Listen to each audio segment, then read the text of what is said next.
Hello YouTube! Today we'll be taking a look at a very special watch for me, the Landmaster SBCW027 Sagarmatha. This limited edition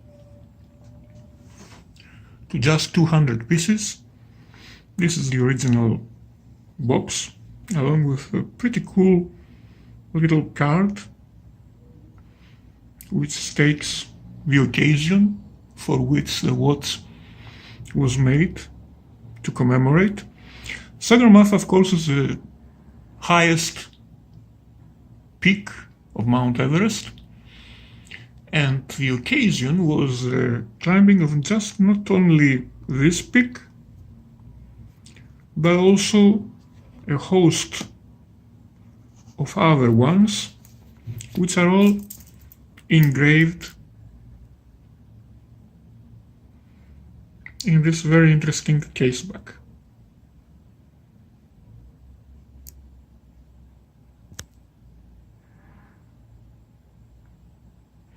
So you're seeing the Sagarmatha, the Everest, 8,848 meters, Mount Blanc in France, Kilimanjaro, and a host of other ones. As you can see on the caseback, you have the Landmaster, usual sign, and there is room for the owner initials. Unfortunately, they were engraved, along with the numbering for the limited edition. Obviously, what makes this watch unique to me, at least, is the magical emerald green dial, along, of course, with the way it was made. This is a titanium ceramics case. The bezel is completely ceramic material, while the rest of the watch is titanium, high-intensity titanium. Back then there was no bright line. This is a 1999 special edition watch, as you can see right now. This would correspond to a higher level of finishing than the usual brights. You can see there's a mixture of very finely polished, high polish, usual polish, and a few brushed surfaces, mostly on the bracelet. And of course this, I guess the correct word to say would be the magical dial. Let's take a closer look. Right, so we're taking a look at this one up close. Obviously, it's a very high quality watch. The indexes, the hands are very well made. The caliber is the usual 5M45. And first of all, I have to say that this is the second edition of the Sagarmatha. There was an earlier version which was not limited, and it was of the same build quality. It just lacked those markings regarding the world record. And there was a later version with the 5M65 movement, and I'm told that that one was of slightly less level of quality than the first two. But this is a limited edition to a pretty low number for Seiko standards, 200. I'm unaware of such a low number in Seiko limited editions outside the Grand Seiko range, and it certainly looks the part. We'll have an opportunity to compare this watch to two other Landmasters that I just happen to have standing by. The Landmaster South Pole, which is fully ceramic constructed, and the Landmaster Summiter, which is titanium G, untreated but hardened titanium. Right, so Sagarmatha lies somewhere in between, since there is a ceramic bezel, but the rest of the watch is, like I said, high intensity titanium, and I'm very fond of this combination. Ceramics, well, opinions are mixed on ceramics. Obviously, they are very, very scratch resistant. They are built to last, of extreme build quality, I would say, and even more so, come on, focus, right. Even more so if you consider the fact that that's a 1990s watch, right? This is just about 1997, I think, 1998, 1999. Let's see what the item code says.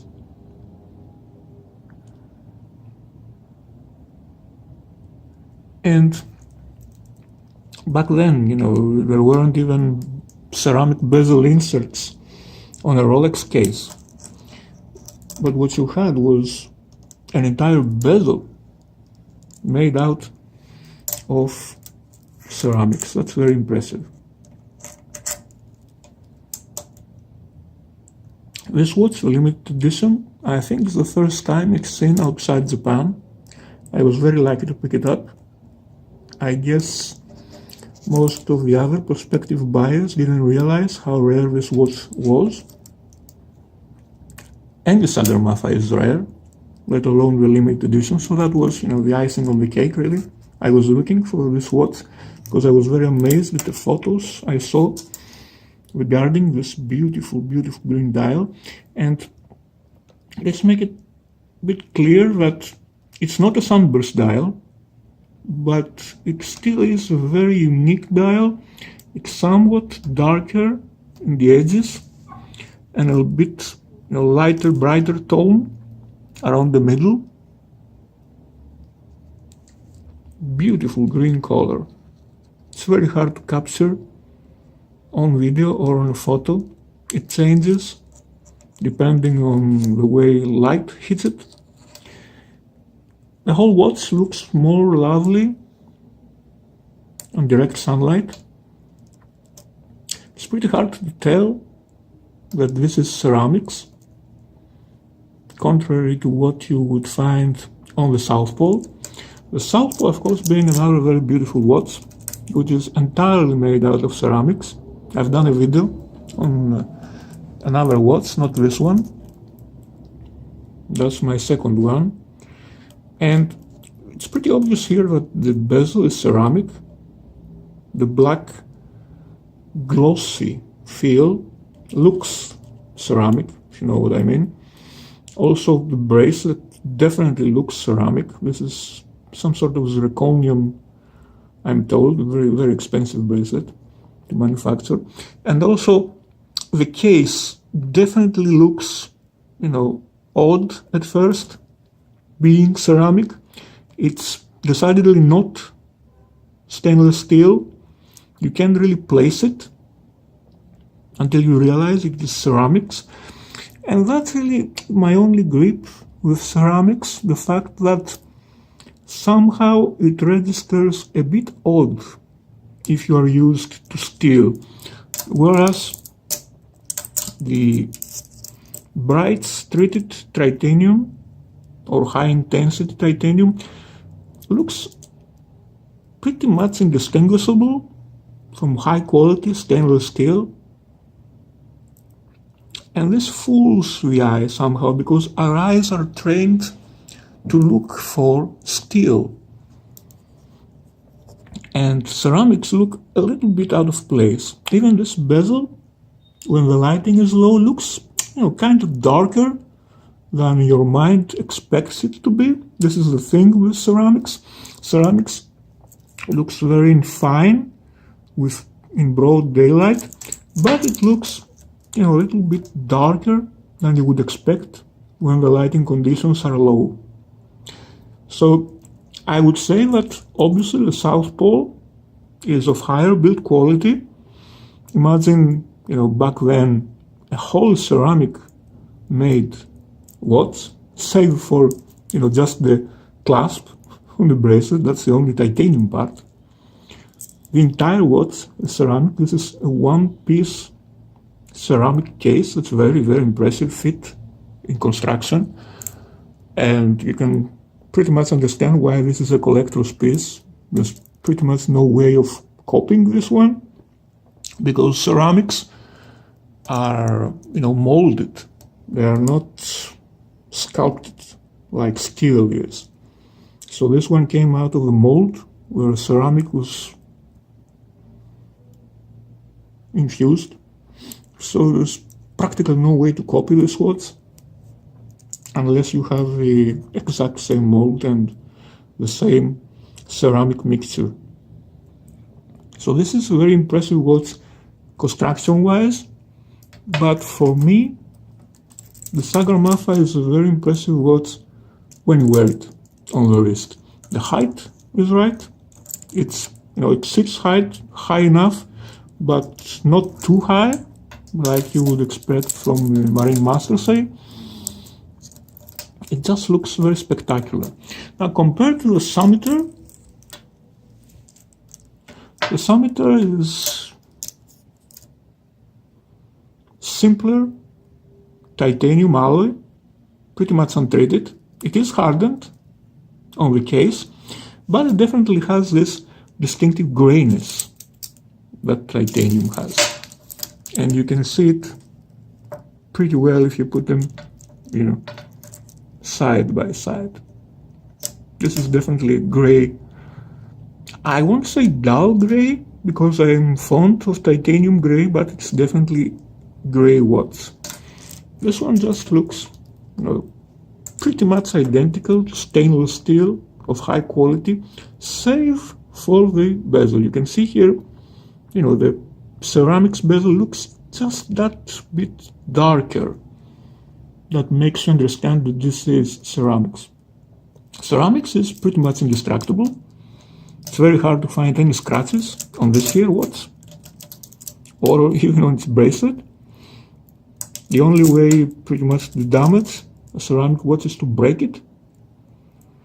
And there was a chip in a part of the bracelet, but that's just about it. So ceramics remains perfect.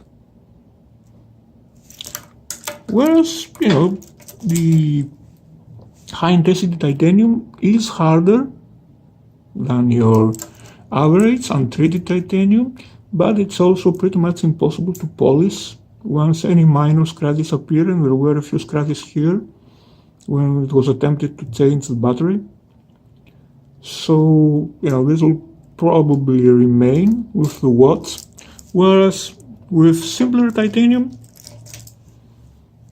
you can brush them and polish those fairly easily with a Scotch-Brite pad or a fiberglass pen. So there are pros and cons, with every watch. They're all beautiful in their own right. But my heart goes out to the Sagarmatha. Mostly because I always wanted a nice green dial, and this one looks the part. But enough talking, let's do a cutaway to the wrist shot. And here it is on my wrist, an 18.5 centimeters wide wrist, and you can see how this watch is nearly perfect. You can sense the quality of the bracelet, even from the video. The brushing on the bracelet looks fantastic.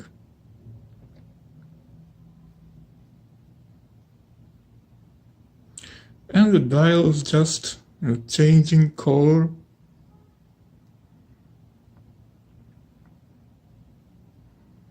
With pretty much every angle there is.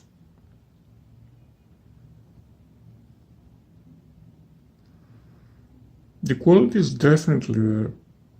It's a very impressive watch to look at broad daylight. Not to say that it's not a great watch to look, in lower lighting setting, but it really shines, if you pardon the pun.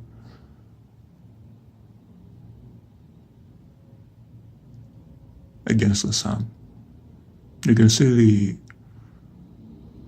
luminous indexes lighting up just by slight exposure to direct sunlight.